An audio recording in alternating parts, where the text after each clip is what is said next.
अस्सलाम वालेकुम दोस्तों, मेरा नाम है लियो मर्सल, हमेशा की तरह मौजूद है दाऊद और आप देख रहे हैं जी इस वक्त हमारा शो किससे देखना बनता है। दोस्तों लोग से बात करने जा रहे हैं, बात करेंगे जी आज आपके साथ कल जब इंडिया ने जो वो रन डिफेंड किया जो वो कल कर रहे थे, तो उसके बाद मैंने देखा कि पाकिस्तान का जो सोशल मीडिया उसमें भी बड़ी जबरदस्त तरीके से आवाज उठी और आवाज ये उठी कि भाईजान उनकी दफा फ्लैट ट्रैक के ऊपर उन्होंने डिफेंड करना था 18 बॉलों पे 45 रन, 18 बॉलों पे 45 रन, फुल फ्लैट ट्रैक, छक्के पे छक्का लग रहा था और वो उस चीज को डिफेंड करने में कामयाब हो गए। और जो हमारी बॉलिंग है जिसको हम प्रीमियम क्या कर जो है वो अपनी जुबान जो है वो आप खुश्क नहीं होने देते, रुकते नहीं है। प्रीमियम का लफ्ज पहले आता है, शाहीन से पहले प्रीमियम और बाद में प्रीमियम लगाना भी हम पे फर्क हो जाता है। प्रीमियम शाहीन, प्रीमियम अफरीदी, इस तरह करके हम उनको बोल रहे होते हैं अक्सर। 18 बॉलें थी, 48 रन था, मेलबर्न का ग्राउंड था, विकेट फुल्ली बॉलर के supported wicket, overcast condition, full bowler को सपोर्ट करती विकेट थी, तूफानी पेस था और उसके अंदर वो 18 पे 48 चेज करके चले गए थे। और ये मतलब 45 उस ट्रैक पे डिफेंड कर गए जहां डिफेंड होता ही नहीं है। सब 15-15 रन बनाना बड़ा आसान हो जाता है। इस पर बात करेंगे ओलंपिक्स में क्या कहानी चल रही है भाई, कौन होगा इन, कौन होगा आउट, कौन खेलेगा ओलंपिक्स में अपनी टीम लेकर जाकर लॉस एंजलिस 2028, इसके ऊपर ही बात पाकिस्तान और ऑस्ट्रेलिया के लिए चीजें बहुत खराब हो गई और इंडिया के लिए ग्रीन सिग्नल हो गया। तो अगर आप हमारे चैनल पर पहली बार हैं, चैनल को हमें सब्सक्राइब करें, साथ के बेल आइकन दबाना। बात का आगाज करते हैं अमोन खबर के साथ जो कमेंट पर आ रही है। तो दाऊद साहब बार बार मेरी आंखों के सामने ये विजुअल्स बार मेरी आंखों के सामने आता है और विजुअल्स ये है कि एक जगह पे चाहिए 18 बॉलों पे 48 रन, शाहीन शाह अफरीदी ओवर करने के लिए आए हैं, सामने खड़े हैं विराट कोहली। ये मैच नहीं ध्यान से भूलता ही नहीं है ये मैच। दूसरी तरफ जैकब बीथल जो कि फुल सेट है, फुल तुनाग इंडिया को रखा हुआ, बॉलिंग करने आगे जसप्रीत बुमराह और 18 बॉलों पे 45 चाहिए।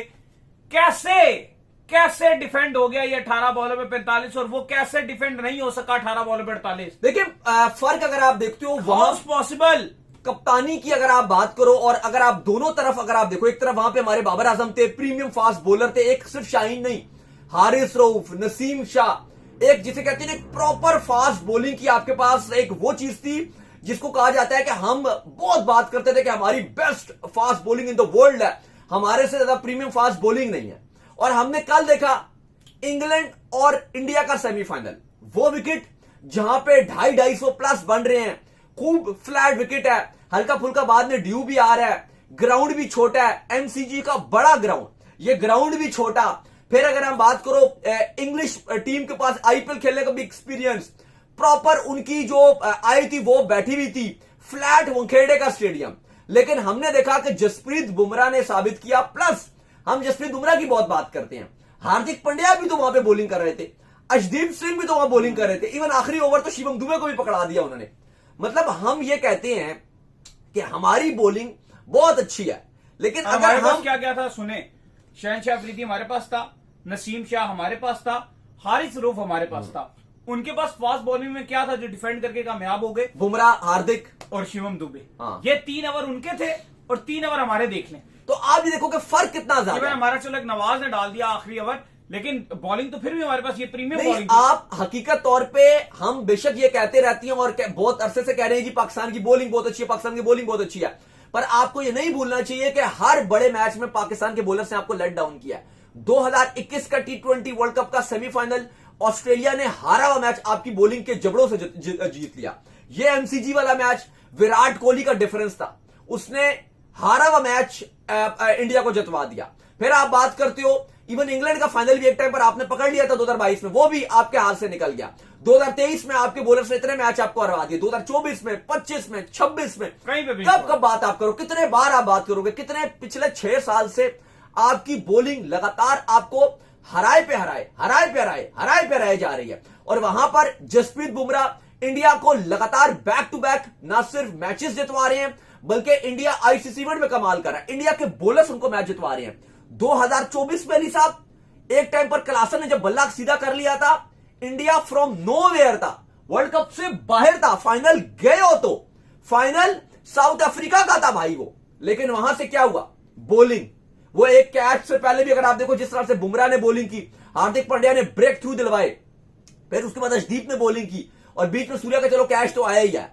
लेकिन ऐसा टीम अगर आप बात करते हो तो इंडिया ने वाकई मायरेकल्स की हैं, एक ऐसे अनहोनी किया जो एक टाइम पर कोई भी नहीं सोच रहा था। और यही रीजन है कि ना सिर्फ इंडिया कंसेक्टिव चौथा फाइनल किसी भी आईसीसी इवेंट का 2023 से अब तक खेल रहा है, प्लस इंडिया वाहिद टीम बन गई है जिसने T20 वर्ल्ड कप्स में 4 फाइनल्स खेले हैं। तो दोस्त साहब ये चूरन बेचना खत्म इसके अलावा पाकिस्तान में क्यों आप लोग चूरन बेचते हो? प्रीमियम बॉलिंग, ये चूरन अब बेचना आपका खत्म होना चाहिए।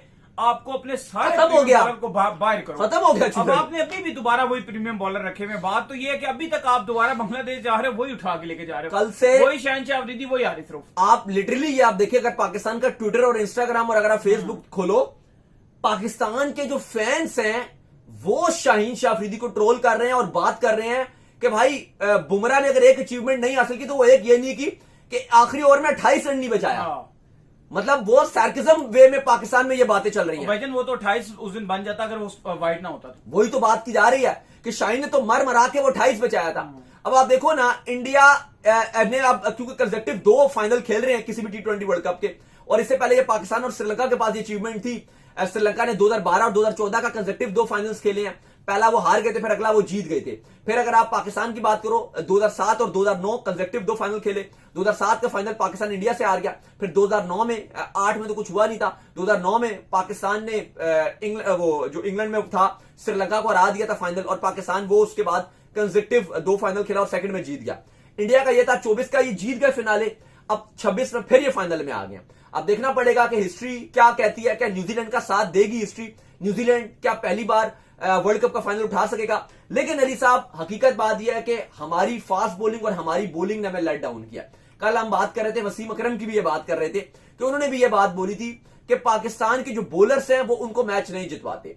अगर आप इंडिया और पाकिस्तान में डिफरेंस देख रहे हो तो जसप्रीत बुमराह एक क्लियर डिफरेंस नजर आ रहा है।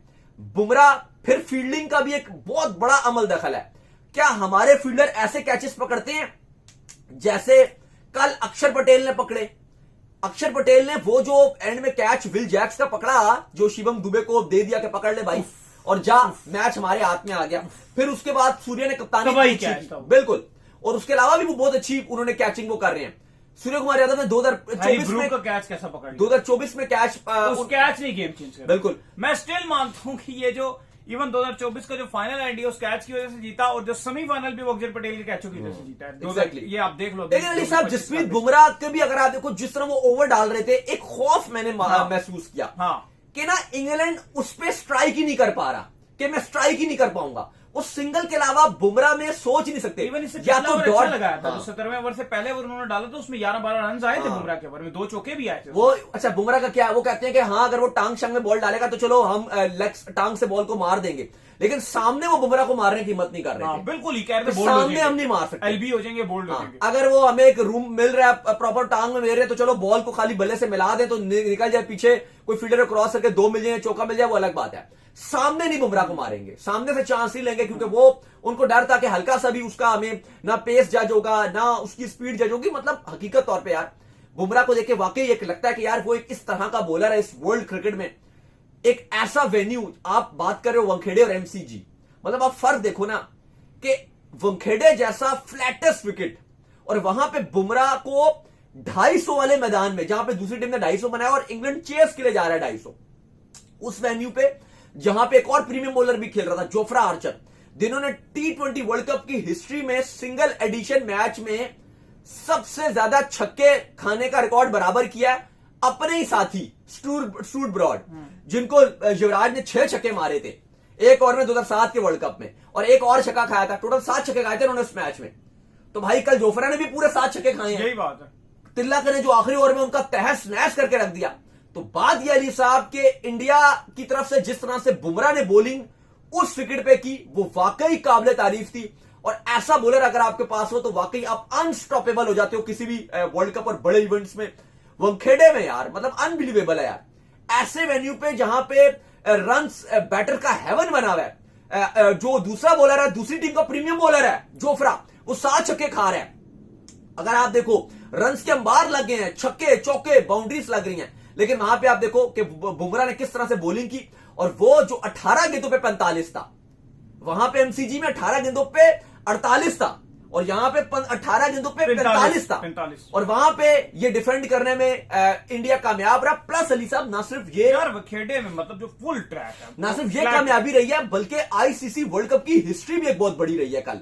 वैसे तो कल इनिंग की अगर आप बात करो तो इंडिया ने सबसे ज्यादा छक्के मारे हैं, और ये किसी भी आईसीसी इवेंट की अगर आप बात करो तो सिंगल मैच में, सिंगल एडिशन में, टोटल अगर आप पूरे वर्ल्ड कप में देखो तो 2026 में इंडिया ने वर्ल्ड कप की हिस्ट्री में 7 से वर्ल्ड कप चल रहे हैं, तो इंडिया ने किसी भी एक वर्ल्ड कप की बात करो दुनिया में अगर आप बात करो तो सबसे ज्यादा छक्के इंडिया ने कल लगा दिए वर्ल्ड कप की हिस्ट्री में। बिल्कुल मतलब ऑल मैच अगर आप काउंट करो तो all at the end India ने सबसे ज्यादा छक्के जो कल मारे किसी भी एडिशन में। तो ये आपको इंडिया की भी वो चीज बताता है कि कितनी अग्रेसिव खेले हैं। प्लस जो आप बुमराह की बात कर रहे थे कि जो उसने डिफेंड किया कल टारगेट, ये आईसीसी की हिस्ट्री बताती है कि जो नाइट मैचेस हैं, जो रात को खेले गए मैचेस, उनमें 15 में से 13 बार जो चेजिंग टीम है वो नॉकआउट मैचेस जीती है, सेमीफाइनल और फाइनल जो है जो। तो इस बात से पता चलता है कि सिर्फ 2 बार जो टारगेट है वो डिफेंड हुआ, और इंडिया ने कितनी अच्छी, स्पेशली जसप्रीत बुमराह ने कितने वो क्रूशियल ना सिर्फ 2 ओवर डाले हैं बल्कि ऐसा यूनिट भी, हार्दिक पांड्या ने भी कितनी अच्छी बॉलिंग की। और हमारे लिए बड़ी अफसोस की बात है कि हम एमसीजी में ना बचा सके और उन्होंने वानखेड़े जैसे फ्लैट विकेट में बचा लिया। खैर जिसके बाद जो हमारे पास अपडेट आ रही है वो अपडेट आ रही है ओलंपिक्स को लेकर। तो भाई ओलंपिक्स में क्या चल रहा है, कौन कौन सी टीमें जो क्वालिफाई कर रही हैं? पाकिस्तान को और ऑस्ट्रेलिया को तो लग रहा है कि पत्ता कट रहा है। इंडिया का क्या है, इंडिया क्वालिफाई कर गई है? देखिए इंडिया का तो अब जिस तरह से वर्ल्ड कप के वो फाइनल में पहुंच गए हैं, उनका तो अब नजर आ रहा है कि वो क्रिस्टल क्लियर है और वो ओलंपिक्स खेलने के लिए जाएंगे, क्योंकि एक उम्मीद थी कि अगर पाकिस्तान फाइनल में चला जाए और इंडिया बिल्कुल ही फारिग रहती, क्योंकि एशिया से आपने एक ही टीम को लेकर जाना है। अब क्योंकि 6 टीमों का ये टूर्नामेंट है, 5 तो ऐसा लग रहा है कि कंफर्म नजर आ रही है। मजे की चीज ऑस्ट्रेलिया के साथ हुई है, क्योंकि ऑस्ट्रेलिया को लग रहा था कि ओशनिया से खाली वो ही आगे जाएंगे, न्यूजीलैंड का तो चांस नहीं बनेगा। लेकिन अब चूंकि रैंकिंग में भी सिर्फ 1 का फर्क है और ऑस्ट्रेलिया जो सुपर 8 में नहीं जा सकी, ना सिर्फ उनके रैंकिंग के पॉइंट्स कट होंगे बल्कि ऑस्ट्रेलिया की अभी परेशानी में और भी इजाफा होना है। और होना यह है कि ऑस्ट्रेलिया ना सिर्फ अब जो ओलंपिक्स है उससे डायरेक्ट क्वालिफिकेशन से बाहर होगा, क्योंकि न्यूजीलैंड की रैंकिंग में भी सिर्फ 1 दर्जे का फर्क आ रहा है। प्लस वो जो फाइनल में गए हैं, अगर वर्ल्ड कप जीत भी सकते हैं, नहीं भी जीते तो स्टिल फाइनल तक तो गए हैं 20 टीमों में, तो ऑलरेडी जो एनुअली रैंकिंग है उसमें भी उनको अपग्रेड मिलेगा। और वर्ल्ड कप के बाद भी जो रैंकिंग अपडेट्स होंगी उनमें भी ठीक ठाक जो फर्क है वो न्यूजीलैंड को मिलेगा। तो अब न्यूजीलैंड गो थ्रू कर जाएगी। अफ्रीका रीजन से साउथ अफ्रीका, जो यूके वाला और यूरोप वाला रीजन है, वहां से इंग्लैंड की टीम आ जाएगी। यूएसए को बीइंग अ होस्ट अब आईसीसी 4 है कि रखा जाए, क्योंकि आईसीसी ने कमेटी भी बनाई है और आईसीसी नहीं चाहता कि अगर ओलंपिक्स, क्योंकि लॉस एंजलिस में हो रहा है और जो ओलंपिक्स की कमेटी है वहां पर भी यूएसए काफी रहेगा, और अगर यूएसए नाराज यहां पर हो जाता है, उनको लगता है कि यार हमारे यहाँ क्रिकेट 100 साल के बाद आ रही है और हमारी टीम ही नहीं है, तो वो नाराज ही ना हो जाए और मे भी अगले ओलंपिक से शायद क्रिकेट को रखे भी ना। तो यूएसए को ना सिर्फ इसलिए भी खुश के लिए रखा जाएगा बल्कि आईसीसी चाहता है कि उनकी जो लोकल मार्केट है उसको भी टारगेट करने का एक बेहतरीन मौका है, क्योंकि वर्ल्ड कप में आप उनको टारगेट नहीं कर सके क्योंकि वो एशियन से इंटरेस्ट ले रहे थे। लेकिन ओलंपिक्स में क्योंकि पूरा जो यूएसए है वो सारा नजर रखेगा कि भाई बाकी क्या स्पोर्ट्स चल रही हैं, बाकी क्या चल रही हैं, तो फिर वो क्रिकेट में भी जो उनके लोकल अमेरिकन हैं वो इंटरेस्ट डालेंगे कि हाँ भाई यूएसए आ रहा है, हम इसको सपोर्ट करें ताकि हमें एक गोल्ड मेडल या कोई मेडल यहां से भी मिलेगा। तो इसलिए यह फैसला किया गया कि यूएसए को बीइंग हाउस रखा जाएगा। मसला आ रहा है साहब पाकिस्तान का सबसे बड़ा, क्योंकि इंडिया तो जा रहा है लेकिन अब ऐसा लग रहा है कि शायद पाकिस्तान ओलंपिक से महरूम रह जाए। 5 टीमें तुम्हारे पास आ गई, एक टीम का भी फैसला होना बाकी है। आया वो क्वालिफिकेशन एक राउंड करवाया जाएगा या कोई जो टॉप 10 रैंकिंग्स होंगी इनमें कहा जाएगा कि इनमें जो टॉप पे है, लाइक अब एक टीम आपने रहती है 6ठी टीम, अब उसमें ऑस्ट्रेलिया भी है, उसमें पाकिस्तान भी है, वेस्ट इंडीज भी है, बांग्लादेश भी है, अफगानिस्तान भी है। तो अब इनमें से आपको श्रीलंका भी है, अब आपने इनमें से एक टीम को आगे रखना है। वेस्ट इंडीज भी, अब या तो आप एक टूर्नामेंट कराओगे, लेकिन टूर्नामेंट में ये हर्डल आ जाएगी कि आप इतना बड़ा टूर्नामेंट क्या करवाओगे जिसमें पाकिस्तान भी, ऑस्ट्रेलिया भी, वेस्ट इंडीज भी, अफगानिस्तान, श्रीलंका, बांग्लादेश। टूर्नामेंट मुश्किल लग रहा है कि आईसीसी कोई विंडो दे एक प्रॉपर टूर्नामेंट करने के लिए। ऐसा लग रहा है कि शायद आईसीसी जो एक 6ठी टीम के लिए आईसीसी ये बोले कि जो टॉप 10 रैंकिंग में से सबसे ऊपर है इन सब टीमों में से, जो इन सब टीमों में से सबसे ऊपर है उसको हम आगे रख देंगे। अब ये पाकिस्तान के लिए एक मुश्किल हो सकती है और ऑस्ट्रेलिया के लिए भी, लेकिन फिलहाल ऐसा लग रहा है कि ओलंपिक्स के जो दरवाजे हैं वो ऑस्ट्रेलिया और पाकिस्तान दोनों के लिए ही खराब नजर आ रहे हैं और दोनों के लिए ही बंद नजर आ रहे हैं। और अली साहब अगर ये हो जाता है तो ये तो पाकिस्तानियों के लिए बड़ी बुरी खबर हो जाएगी, क्योंकि पहले ही इंडिया तो गो थ्रू कर चुका है, वर्ल्ड कप के फाइनल में भी चला गया, अब ओलंपिक्स में भी वो जाएंगे। और अगर पहला ओलंपिक्स होता है, वैसे तो क्रिकेट कमेटी आईसीसी ने बनाई हुई है, वर्ल्ड कप के एक आध महीने के बाद जो है वो आईसीसी इस पर हतमी फैसला भी अनाउंस कर देगा, और अब टाइम भी बहुत कम है तो आईसीसी जल्दी कट ऑफ डेट भी अनाउंस कर देगा। लेकिन अब ऐसा वाइब्स आ रही हैं कि पाकिस्तान की एक बार वर्ल्ड कप में जो खराब परफॉर्मेंसेज रही हैं, शायद एक मौका था आपके पास कि अगर आप वर्ल्ड कप में फाइनल में जाते या अच्छा करते तो एक उम्मीद रहती कि आप शायद ओलंपिक्स में जाओगे। लेकिन अब ऐसा लग रहा है कि पाकिस्तान की वो उम्मीद भी खत्म हो रही है और पाकिस्तान के हाथ से ओलंपिक का भी जो रस्सी थी वो छूटती भी नजर आ रही है। तो चलिए उम्मीद करते हैं आज हमारा शो आपको आएगा। स्नैपचैट वीडियो को लाइक कीजिए, हमारे चैनल को सब्सक्राइब कीजिए, साथ में बेल आइकन को बजाइए, एक और काम कर लीजिए, जरूर कर लीजिए, हमारे फेसबुक को फॉलो कीजिए, लिंक डिस्क्रिप्शन में। फिर आप सुनते हैं नेक्स्ट वीडियो में। अल्लाह हाफिज़, बाय बाय।